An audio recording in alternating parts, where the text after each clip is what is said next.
We now know that 40% of sexual assaults committed in London last year were by foreign nationals. Afghan men are 20 times more likely than British to be convicted of a sexual crime. There is documentation of widespread sexual terrorism in Great Britain. In January, there were reports of grooming gangs. This is a phenomenon that unfortunately had been going on for years. It's like at least 10 years. Now, this involves abhorrent sex crimes, and it's pretty graphic, but just to give you a sample, here are the sentencing remarks from a 2013 case in Oxford. Mohammed Karar, he was in his 30s, raped an 11-year-old girl. When she became pregnant at age 15, he took her to receive an illegal abortion. He gave her drugs, including crack cocaine and heroin.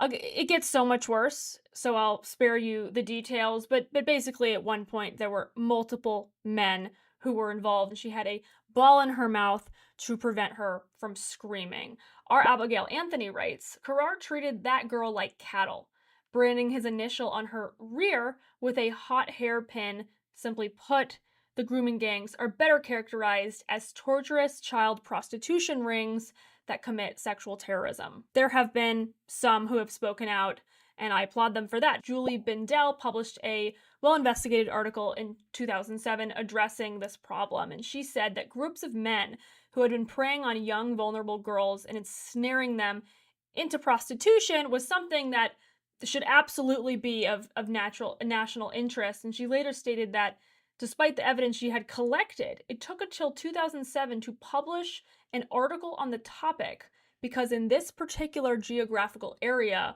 many of the members of grooming gangs were of Pakistani origin, and some editors feared an accusation of racism. So this is wokeness in the United Kingdom rearing its ugly head, preventing actual prosecution of disgusting crimes because of fear of offending or of being accused of bigotry. And my question is, where are the feminists when they're not railing against J.K. Rowling, who has very bravely stood up against transgender activism in the United Kingdom? They are really silent about the sexual abuse among women in the United Kingdom right now by some of these migrant men.